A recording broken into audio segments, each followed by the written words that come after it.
Experience! I'm Pat Mayo. This is a quick fantasy football update for Thursday, October 10th, starting with Thursday Night Football. The Niners are 3.5-point favorites in Seattle on Thursday night.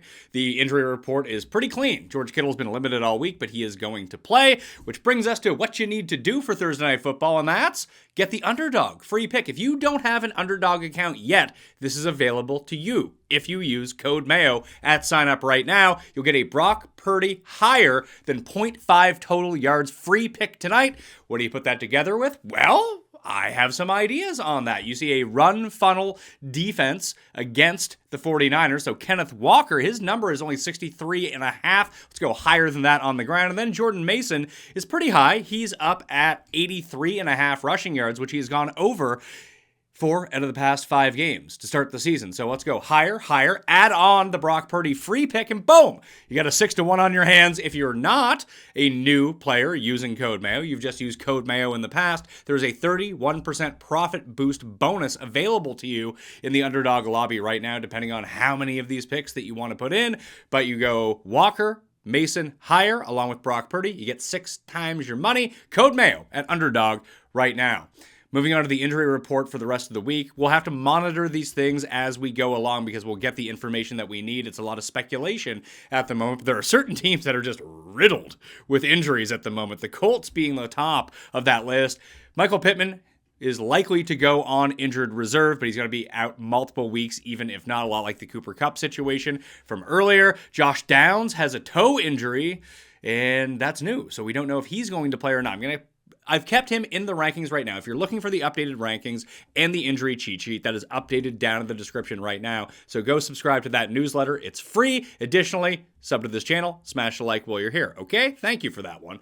So the way that it would break down, Downs would then become the leading target getter on the Colts. After that, it's going to be a crapshoot with Anthony Richardson expected to be back in this week. Not a guarantee, but expected to be back in. Move Pierce up to the number 2 spot in terms of fantasy value, which would have him just outside the top 40 in week number 6. Then you have A.D. Mitchell, but you also have Ashton Doolin, who just enjoys getting himself involved and taking away from the other Colts receivers. And then there's 3 tight ends to concern yourself with. So honestly, it's Josh Downs, the only guy that you'd actually want to play actively as a top 36 wide receiver this week. After that, if you're going for a bit of a boom, it would be Alec Pierce, and then everyone else is probably going to score 2 points. If not, maybe A.D. Mitchell scores 20, who knows? But it's more likely that the lower hits than the higher hits on whatever the yardage prop is going to be for a lot of these Colts receivers against a pretty good Tennessee defense. Additionally, Trey Sermon popped up on the injury report and did not practice with a collarbone injury. This is new.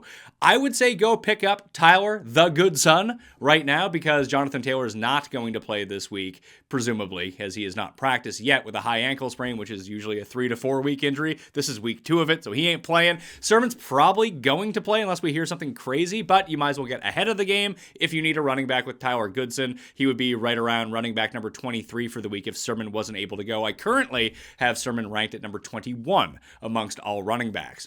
The Texans, Nico Collins has been placed on injured reserve. Robert Woods isn't practicing either, meaning Xavier Hutchinson will be stepping into the Nico Collins role, which is going to be tough to figure out because, listen, he could get all the volume that Nico Collins gets, but I would presume it probably looks something like Diggs number 1, Tank Dell number 2, probably with Hutchinson in terms of overall target share, and then Dalton Schultz. This might be a good way to get Dalton Schultz back into the game a little bit because he has been absent, really, from the Texans offense. So a lot of points, by the way, have been absent from the Texans offense so far this season. Granted, they have a lot of injuries, but you think they'd be scoring more points.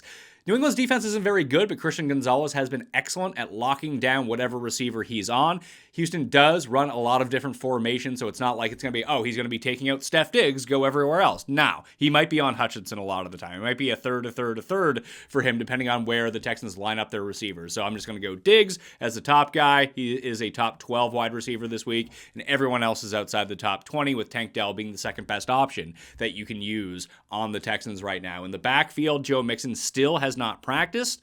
I don't think that he's going to play, which means we're going to get Cam Akers, who they seem to hate now, Dare, who's going to continue to work as the receiving back, along with what he did last week on the ground. But Dameon Pierce has returned to limited practice. I put him in the rankings. I would expect him to be the lead ball carrier for the Texans this week over Cam Akers.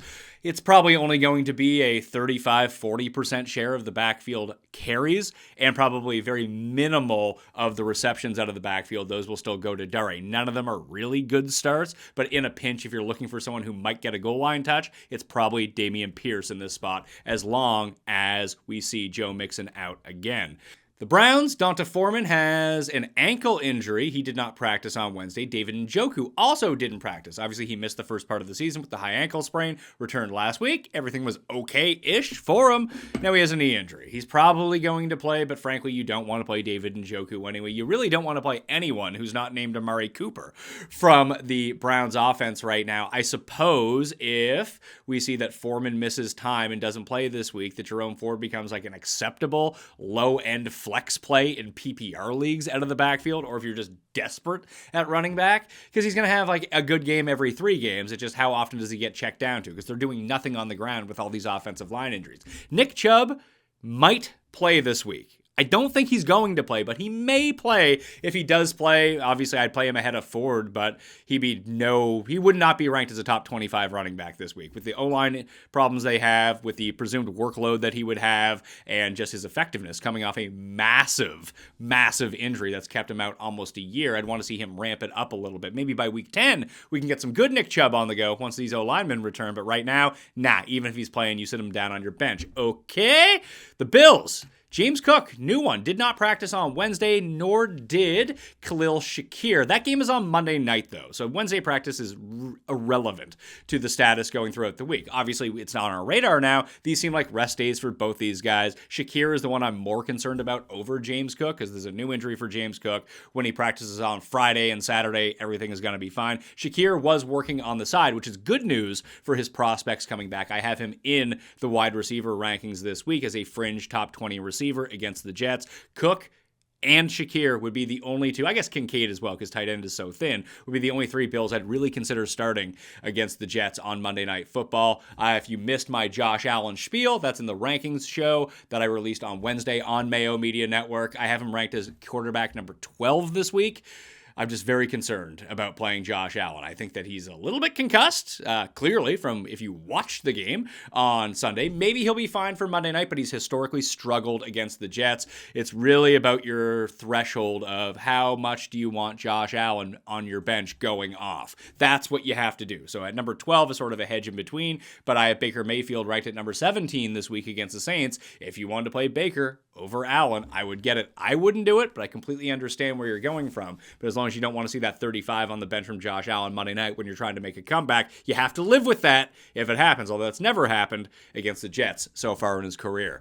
Other quick notes to look at quarterback situations right now: Drake Maye, Aidan O'Connell, and Spencer Rattler, hardly newer, all starting this week at quarterback. So we're getting a complete overhaul with the Patriots, the Raiders, and the Saints offense. Derek Carr going to miss multiple weeks, so they're going to give it to Rattler to see what he can do. He's already been saying great things about Mr. Chris Olave. I still like Shaheed over him this week, just by a fraction of a ranking. I have him 1 spot ahead of Olave in the rankings, but Shaheed did not practice on Wednesday with a hip injury. We'll see how that goes. Could just be a rest day. Kamara didn't practice either. Neither did Taysom Hill. I'd be concerned about Hill. Kamara doesn't practice 1 day every week anyway. He's going to play this week, and it could be a lot of Alvin Kamara in this game against the Buccaneers with a rookie quarterback under center.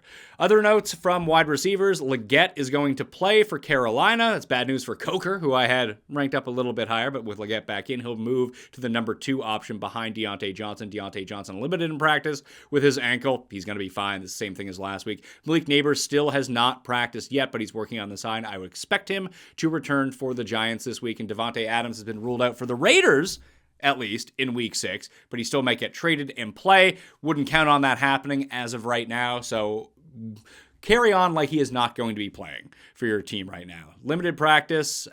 We have Christian Watson return to practice for the Packers. I don't know if he's going to play. It seems like a high ankle injury, but it's good news for his prospects next week, if nothing else, that he's coming back. Romeo Doubs back at practice as well. So you're going to get Doubs, you're going to get Wicks, and you're going to get Reed for sure. Maybe Watson. Wouldn't play Watson either way coming off an ankle injury. I just don't think that he's going to go, but positive signs for him moving forward.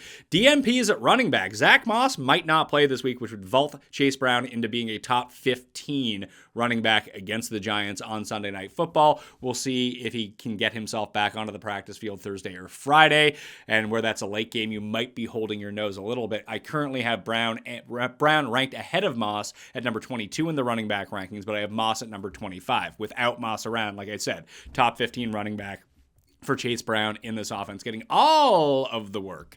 Gus Edwards did not practice with an ankle injury. He might be losing his grip on the number 2 running back spot behind J.K. Dobbins. So not a bad time to go pick up Kamani Vidal if you're in a deeper league or you're just hoping for some boom somewhere that if Gus Edwards misses the game or Vidal plays incredibly well, that maybe he can become the primary handcuff to Dobbins in the circumstance. James Cook and Donta Foreman, as mentioned, did not practice. Neither did Zamir White. So we're going to see more Madison, which is never a good thing, and Amir Abdullah. We'll see if White plays. I don't think that he's going to go. Brian Robinson did not practice again with his knee. He didn't practice at all last week and ended up in the game. They get Baltimore this week. I'd expect limited touches, but all the goal line work for Brian Robinson, as long as they're not up by 2,500 points like they find themselves at the end of every game. Wouldn't expect that against Baltimore so much, but Brian Robinson, I did move down a little bit, just outside the top 10, because he's probably not going to get 25 carries in this game with this knee injury. Ramondre Stevenson says he expects to play with his foot injury or a calf injury or whatever the hell they're calling it.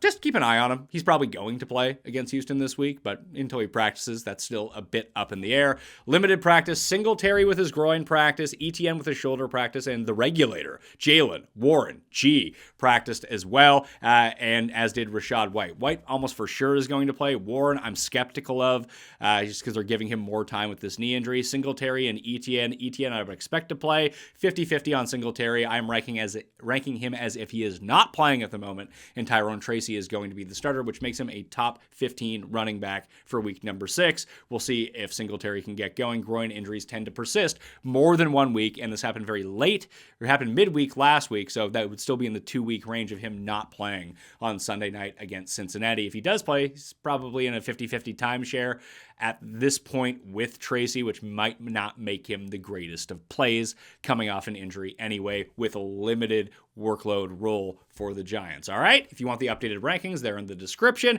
as is the updated injury report. Sub to the channel, smash the like, and use code Mayo at Underdog to unlock that Thursday Night Football free pick of Brock Purdy. All right, see you tomorrow. Mayo experience! Experience!